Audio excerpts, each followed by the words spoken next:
up? What's up? Your girl G here. Thank you for tuning in. I'm sorry. I know there has been a big delay on freaking Real Housewives of Potomac and P Valley. Every time, for some reason, when I go to upload like my videos or something, if I try to do multiple at the same time, it just messes up the actual video. So I literally have to re-record P Valley. I'm going to talk about Real Housewives of Potomac episode 2. I finally found a way to watch episode 2, so that's what we're going to talk about right now. And then as far as P Valley goes, we're going to do that next, and then hopefully they won't mess up. And then things are taking me a lot longer to edit as well because my phone, it has been acting up. That's what I record on, and since I use a touchscreen phone, obviously everything's touchscreen now, the screen is actually like messing up. My phone is lagging, so I'm literally trying to hurry up and get a new phone before this shit craps out on me. I really want to get the new Samsung. I'm team Android all day. I'm sorry, I can't do no Apple, team Apple, iPhone, none of that shit. Don't ask me to go transfer to Apple. I'm not gonna do it. Drop down in the comments. Are you team Apple or are you team Samsung? Okay. But nonetheless, let's go ahead and get into Real Housewives of Potomac. We waited long enough. Your girl's here. Let's go ahead and talk about this episode because messy boots. That's all I can say is messy boots. Okay? All right, so the episode opens up with a whole bunch of noises. Okay? We're at Karen's house, and the sounds are like, you know, that they could be interpreted as sexual. And I'm like, Ray ain't beat no box like that, so who's she in there with? And then as we get closer, we see that she's in there working out. And Ray is over there, his old ass, on the phone doing something. But she's in there working out her trainer and stuff, you know, and she gets done working out and she's in the kitchen with Ray talking about, you know, I got to have my body right for you and stuff like that. And he was like, yeah, okay. She's like, yeah, you know, I want to make sure I look good so I can hear those 3 words. And at first, I'm like, what 3 words is she talking about? And then as I was like reading, you know, comments and, you know, looking over the internet stuff, I guess she was wanting to hear, I love you. And this nigga sit there and go, okay, that's 3 words. I could have punched Ray in the face. When did they, I get you fall out of love sometimes with your partner, somebody you've been married to, but you're always still going to love them, you know? And the fact that he can't even say, I love you, something's going on. Either like he is just dealing with all this stuff from the backlash of the financial stuff with his business, or he's not adjusting well to Karen becoming her own woman. Like he met Karen when she was the young, hot arm candy, and, you know, he was bringing in the bacon and she was just supposed to be there to pop out a couple of puppies for him and, you know, be Susie Homemaker. And now Karen has come into her own self, you know, she's at, you know, what I like to call prime cougar real estate age. And she's doing her thing. And I think he's, you know, trying to adjust to the fact that Karen might possibly be doing better than him business-wise, financial-wise. And it's hard for a man to have a transition like that from being the, you know, the main provider to possibly, you know, Karen. I'm sure Karen is the one that purchased that house. Let's just say that because his name on all these documents with his business, she is not letting that nigga put anything in his name because IRS is quick to confiscate some shit, okay? But yeah, as far as the relationship goes, it's looking like this shit is going downhill and real fast. So next we gotta talk about what did happen next. Gizelle. Oh, we see Gizelle, her little light-skinned, green-eyed self, you know, going to dinner or lunch rather, and of all people she's having lunch with, it's Monique. Now I actually was okay with Gizelle's outfit this time, but I really actually like Monique's outfit more. Those shorts were super cute. I like that leopard combination, that leopard. But they sit down and they're both kind of like, you know, hell has frozen over. We have decided to finally, you know, put the beef in the past. We're going to try and do something a little different. Personally, I think Gizelle realized she's going to get a lot farther being Monique's friend than being her enemy. She's doing that real frenemy thing right now because a lot of people kind of were getting on Gizelle about like, what is your actual reason for not liking Monique? And we'll never forget, ever since that time when she said, oh, you don't have a house? And Monique was like, no, I got 4. That shit rubbed Gizelle the wrong way. And I think that just stung her poor little heart that she couldn't, you know, that haze and stuff Gizelle likes to do. But yeah, so they're like, you know, we just got to learn to, you know, just respect each other. We're going to try to give this thing a go and just like move on from here on out because, you know, we probably, you know, are more alike than we, you know, think and stuff. So they ended up talking about Candiace's, engagement party or whatever, and who all showed up and stuff like that. And Monique was like, yeah, I saw Sharice there. And she was like, yo, I talked to Candiace. She said she invited her. Hold on, what? That's what Monique was like. Candiace invited her? Because, Candiace and her are supposed to be good. And she was like, yeah, Sharice, her and Candiace, I guess, have forged some type of friendship. Now, this is real fishy because we all know Monique and Sharice, after last season, do not fuck with each other. And there's no way nobody knows that they don't. Like, cut the shit. And Candiace, we're going to get to you in a second when it comes to that. But now Monique is feeling like, dang, like you smiling in my face, but you're really plotting behind my back. And then of all people for it to come from, Gizelle's dropping the tea. Monique was like, this can't happen. And then, another reason, she's like, I just can't believe she did Sharice because she knows all the foul things she did to me. And the producers, they had asked her last episode, but she refused to say anything. But this episode, they finally got it out of Gizelle. Gizelle don't mind snitching on somebody. But at first, Monique was like, just know it was just some damaging things. Like, it really, messed, played with my relationship. Gizelle was like, here's what the word is on the street. She is the word on the street, as, Gizelle likes to put it. She was like, the word is on the street that Monique apparently was getting a little too close to her trainer and was pulling a Karen. How Karen was out with Blue Eyes? Monique was out with her trainer, apparently. And is there any truth to it? Y'all drop down in the comments, let me know. If there is any type of, where there's smoke, there's fire, this is what I'm going to think it is. I think when you work out with somebody, obviously endorphins get to flowing. I think she just was having more of an emotional bond with the trainer. Like when you're working out, you're talking at the same time. And I just think, sometimes when you're the mother, you stay home, your husband's out doing the business or financial work and all that type of stuff. There's kind of really a loss of connection because, he's out doing his thing and you're just stuck at home with the kids. And as much as when, men like to say that's what you signed for, staying home with the kids, and women's like, there's still kind of like sometimes you forget to appreciate how much a woman is doing while she's at home. And, men tend to lack showing, those little forms of niceties, like doing the little things, like, babe, I'll watch the kids today, go get your nails done. Or babe, I'll take you out, tonight, get a break. I'll hire a babysitter, those little things. And I think too, from the preview, we saw that Monique actually said, I would love some help.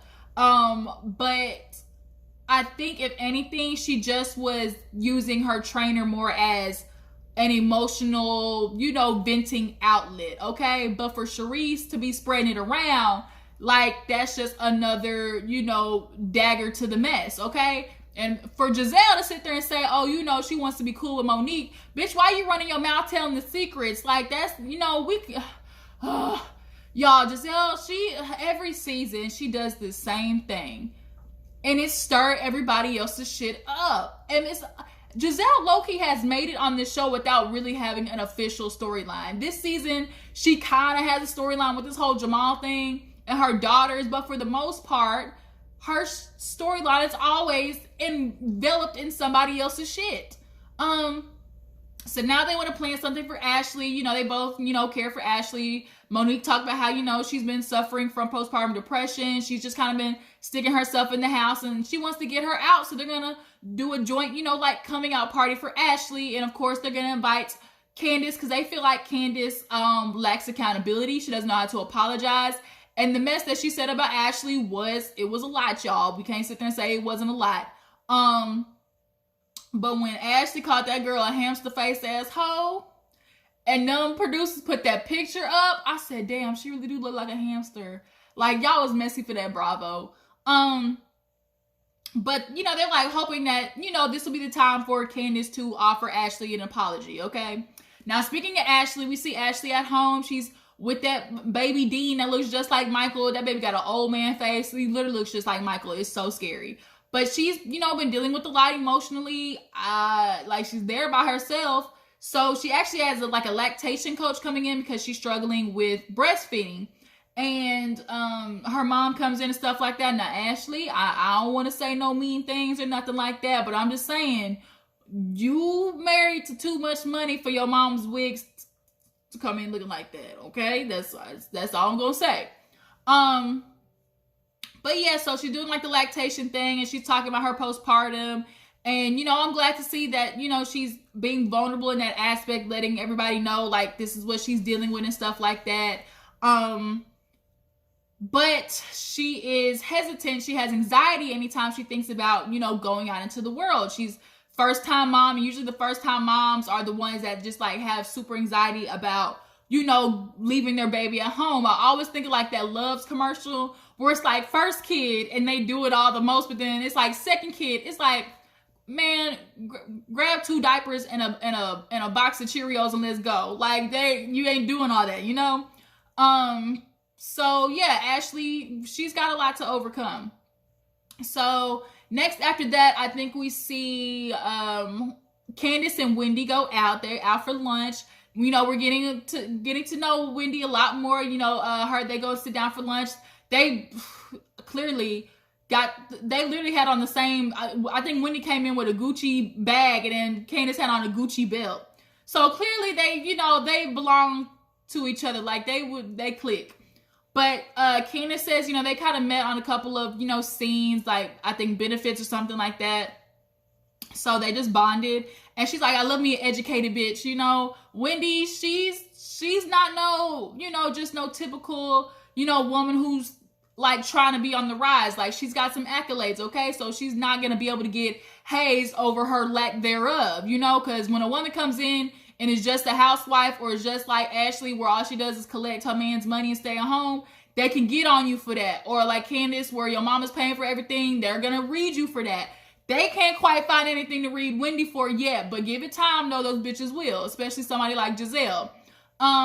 And that's, ironically, that's what Candiace has said, because she's like, what did you think about the girls? She's like, everybody was nice at the party, Gizelle was nice. And she's like, I think you'll get along with Gizelle. I'm not gonna lie, she can be, be a little Gizelle monster. She's shady, but she likes to do this little hazing thing, but I think you'll be okay. Wendy's like, ain't gonna be no hazing over here.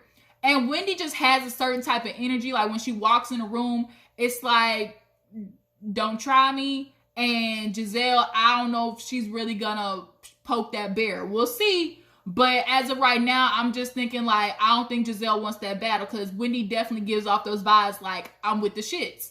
Don't let this trench coat fool you. I take this off and get the popping. But then Karen, it was so funny because she's like, I know Karen. I've seen her multiple times. And for some reason, every time I see her, she acts like she's saying hi to me for the first time. But she's like, I like Karen though. And as a viewer, we all know Karen basically just dogged the mess out of her and was like, I'm not impressed. And firstly, I'm trying to be like, what are you not impressed about, Karen? Like, I be, inquiring minds want to know. But then, who else was there? Of course, Robin, she said, was fun and stuff like that. And Monique, she liked Monique. They basically got kind of the same lives or whatever, kids, stuff like that. But Wendy was letting them know, like, okay, if you want to read, bitch, I can read too. Like, I'll go back and forth with any one of these hoes, okay? Now, next we see Robin. Not Robin, Juan. Well, Robin did. She had a little cute little scene with her son when he's telling her, don't put that on. Don't put that one on either. But we see Juan, and, Juan finds himself with his little beard. He's meeting Gizelle for lunch. And Gizelle didn't know what it was for until he let her know, like, me and Robin been doing this thing for a minute. I've known her for 20-something years. I think, we're thinking about buying a house. And, Robin's kind of like, we can't buy no house unless, we take the next step. And so he's like, I think I'm ready to take the next step. Giselle, of course, is super happy. She's like, about freaking time. Like, you got a real one. Why did it take you so long? That's another question for me. But can we just talk about something real quick? I don't like this notion of women having to put up with the men gotta grow. Like, he's gotta make mistakes. He's gotta get it right for the relationship to finally be valid enough for him to be committed to you, if you know what I'm trying to say.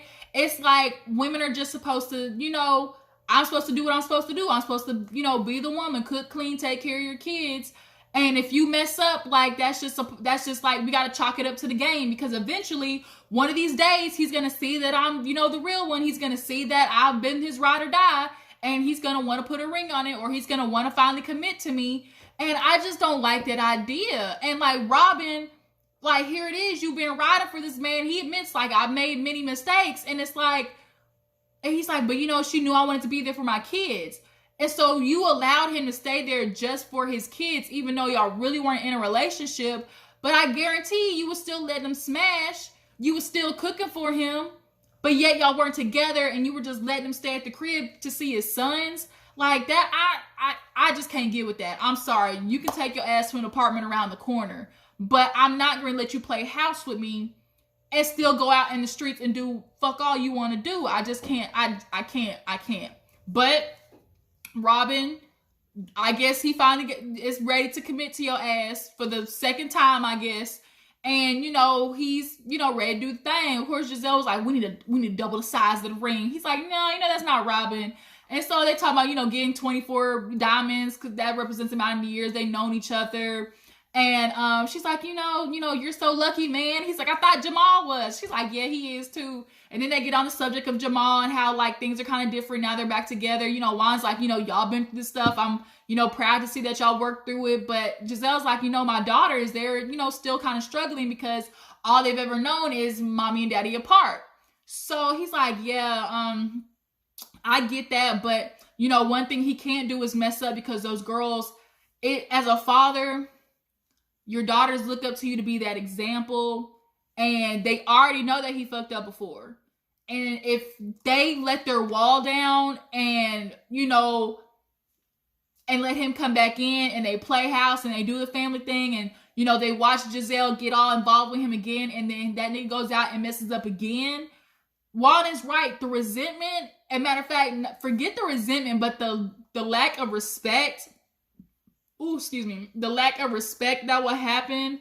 And once you lose respect for somebody, that shit is so hard to get back. And I'm speaking on personal experience in a situation very similar to this. I'm a kid of divorced parents, and the shit was messy and quite similar to, you know, typical what it is. Like, you be with a woman, she rides with you for your kids and does everything. And you decide one day something else looks, you know, all shiny and new, and you fuck up, and you don't think about how that affects your kids. And especially as a man who's supposed to be the example for your daughters and the man they're supposed to look for, you know, it's like I said, that respect factor, once it's lost, and the daughters are already creeping on that door of like looking at their daddy like, I don't even know if I want to talk to you anymore. So I get it. I get exactly where those girls are coming from, and I hope this man don't F up again. But we all know there was rumors that he apparently had a girl pregnant. So like, I hope that ain't true. But I mean, from what we know, like Monique called him on Twitter, I guess, called him Pastor Holy Whore. You know, he loves spreading that Holy Spirit around, unfortunately. So who knows? But yeah, moving on. Candiace, she had a moment to herself in the bathroom. She comes out and Chris is cooking and stuff like that. It must be nice having a man that cooks, because we know Candiace ain't up in there cooking nothing. If she touches anything in there, all she probably do is boil eggs and microwave bags of rice. But Chris be up in there knocking down on the stove. But she's like, I just peed on a stick. And he's like, oh, really? She's like, yeah. You know, it was negative. She talked about how she was slightly disappointed. And, you know, it does scare her a little bit to have a kid. And she's just so worried that she's going to make the same mistakes that her mom made with her. They have a very tumultuous relationship. And I get that fear that she has. You know, I don't want to mess up. But the thing is, Candiace, you know what not to do. I think you're not giving yourself enough credit in the aspect of, you know, the mothering part. But I'm more concerned about the fact that, I'm sorry, Candiace is self-centered. She's not going to like the fact that Chris is going to start giving that baby a lot more attention than her, or like, you know, things are going to all now starting to be about the baby. I don't think she's going to adjust to that too well. I'm more concerned about that part than I am her, you know, technically being not necessarily being a bad mother, but you're gonna make mistakes regardless. It's your first child. The first child is always the experimental child. So like, you're just gonna mess up, but don't think about it so hard in the aspect of like, just go with the flow and you know what not to do. Sometimes as a kid, you learn what not to do, and that can be more important than knowing what to do. You know, you can learn from your parents' mistakes. But yeah, like Chris is like, I'm ready. Like, I'm just waiting on you. And girl, you can't wait too long because then your eggs gonna be scrambled and you don't want that to happen. So we ended up moving on. I think we see like Monique ended up calling Ashley to let her know about, you know, the dinner and stuff like that. She wants her to come. Ashley, of course, has anxiety about it because Candiace is invited. And she's like, I just want her to come with an apology because like she said some foul stuff. Monique's like, you know what, I agree with that. And then, you know, she's like, hopefully everything will just, you know, go as planned, which was, you know, everybody's gonna, you know, get right. But Ashley's like, we gonna see. So finally we get to the dinner, day of the night of the dinner and stuff like that. Everybody's walking in. As a matter of fact, I think Gizelle and Monique go in first. They start joking about, should we get up the butter knives? Like, shit, Giselle's like, well, shit, they need to be grown enough to be able to eat with butter knives. Shit, I need to butter my roll anyways. So then they sit down for a second, and Gizelle ends up filling Monique in on the fact that Ashley told her that, you know, she got the tea from from Charisse, maybe, I think that it was, that she said, yeah, Candiace kind of, you know, started snuggling up to her after her and Monique, you know, got in their beef. I'm not surprised. Like, I'm not. I mean, at the end of the day, Candiace is a petty bitch. That it's just anything. That bitch is petty. And she is a person who always needs a buddy in her corner. Like, she typically, as much as she does all the fighting and, you know, real crazy at the mouth, she still needs backup. Let's put it that way. So having Charisse in her corner, she definitely was trying to play chess, not checkers in that aspect. But for Gizelle to sit there and tell Monique that right before this dinner was not smart, that means now you have affected the mood already before the shit began. It's like, damn, Gizelle, why you always gotta spread the mess around? Ain't you tired? Ain't you tired, Miss Hilly? Ain't you tired? That's for the real folks that don't watch The Help. The Help, y'all, that's my movie. You a godless woman, Miss Hilly. But yeah, like Gizelle, like that was not the move. It's like, can you for one day just not start some shit? So everybody comes in, and you know, Ashley's kind of towards the end, the last to come in, and then finally Candiace and Wendy show up, you know, and there was, you know, hugs that went around. It was like, it was cool. So they sit down, and you know, Ashley just thanking them for coming and stuff like that, and then they get to talking about what did they first start talking about? Oh, Wendy and Ashley, they were like, you know, kind of vibing with, you know, being new mothers and stuff like that. And they were like, you could tell the difference between baby number 1 and baby number 3. Like, Wendy's like, yeah, forget those kids, huh, baby? Come watch them. Ashley's still at the stage where, like, she's still connected by the umbilical cord. Everybody's like, girl, after baby number 1, you be like, nah, you stay your ass at home. I'm about to go out. Wendy's like, I've been ready to drop it like it's hot. So after that, then they start, Ashley starts like, you know, tell me what happened at the Diamond and Demon party. You know, how did it go? And the energy quickly shifted, obviously, because she wasn't there. And, you know, Candiace like, it was good. And, you know, I had to, you know, avoid Walrus or something like that. And she was like, oh, shit, you mean Charisse, don't you? And Candiace had the nerve to sit there and play Boo Boo the Fool talking about, I didn't know you and Charisse had so many problems. Girl. Now, if there's one thing about me I do not like, do not play on my intelligence and do not play stupid. Candiace, Stevie Wonder could see that Charisse and Monique had issues. It literally was the biggest part, played a part in the end of the last season. Was that last season? Of the season? Yeah, last season, because they both kind of mastered up this plan with bringing that woman that was Giselle's ex-wife or something like that. And that caused a huge rift between them. Candiace, stop playing stupid. And so Monique was like, we'll talk later. Candiace is like, really? We got a problem now? So then Candiace like tried to change the subject and be like, well, you know, Monique tried to change the subject and was like, girl, you know, don't worry about that. You know, did y'all get on a honeymoon yet? And she's like, no, we haven't done it yet. And she's like, shoot, you should have took that money from the party and went on a honeymoon. I'm like, word, like, exactly, bitch, no, I wouldn't spend all that money on that honeymoon, on that goddamn party. The girl, this is year 1. You do not need to splurge like that. How about you splurge like that on year 10, but not year 1? So then they ended up joking about how, like, you know, she got a honeymoon and have unprotected sex. Wendy's like, bitch, you using condoms? And everybody's using the pull-out method, but why are you still using condoms? Like, you're monogamous. Like, girl, take you some birth control, stick you a little whatever new ring in, but stop having sex with a condom. I remember this one comedian, I'll never forget. He was like, having sex with a condom on is like eating Starburst with a wrapper on it. I said, eating a Starburst with a wrapper on it. I had to think about it. I was like, oh shit. I was like, you know what? That do kind of make sense. But then somehow or another, like, Karen got involved in conversation, and Wendy was shady talking about, oh, Karen, you and Ray still having sex? And everybody was like, damn. I mean, she might be 50, but shoot, old bitches need love too. And then the subject ended up changing because, you know, Gizelle was like, you know, me and Monique, you know, we want to set the tone for everything. And, you know, we've been able to mend our fences. You know, we're hoping that you and Ashley can mend fences. You know, apologies need to go around. So Candiace is like, oh, really? You know, so she looked at Ashley. She's like, you know, Ashley, you know, I do want to say that I hope we get to a better place, you know, where we're not being rude to each other, you know, but I just think right now, you know, we can put a pin in it and, you know, we'll talk another time. And for the first time, I respect that. Like, okay. But then again, another part of me is like, no, because you had no problem dusting her in front of people, shading her in front of people, you know, being real nasty to her in front of people. So then shit, no, you should apologize to her in front of people, you know? But I understand with this group, like, shit, you can't have no conversation, no real conversation, because they're going to always want to put their 2 cents in.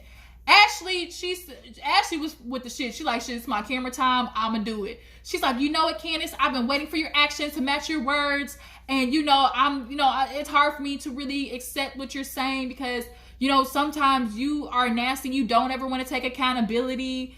And, you know, the other girls was like, Candiace, just apologize. Even Robin was like, you know what? This would be so much easier. You know, Candiace, you just got to own your shit and apologize. Man, Candiace said, this is what we not about to do. Fuck you, fuck y'all. We not doing this right now. And it's like to be continued. And I was like, oh shit. Damn, we on like this season of Potomac Housewives of Potomac, okay, it's gonna be on and cracking. So y'all tell me what y'all think about this episode. How do y'all feel about Juan finally being ready to commit to Robin? Should she really have stayed this long with him? Monique and Gizelle's, you know, I guess, you know, friendship. What do you guys think about that? Do you feel like Gizelle just really befriended her for the moment to just kind of like wait to like just kind of keep basically like, you know, keep my friends close but my enemies closer type thing? So hopefully next week, you know, things will get on and cracking and we'll talk about it. But I appreciate you for tuning in. P Valley, I'm gonna try to do next, and y'all stay tuned for that. Make sure before you go to like this video, subscribe to my channel, and I'll check out you guys in the next video. Deuces.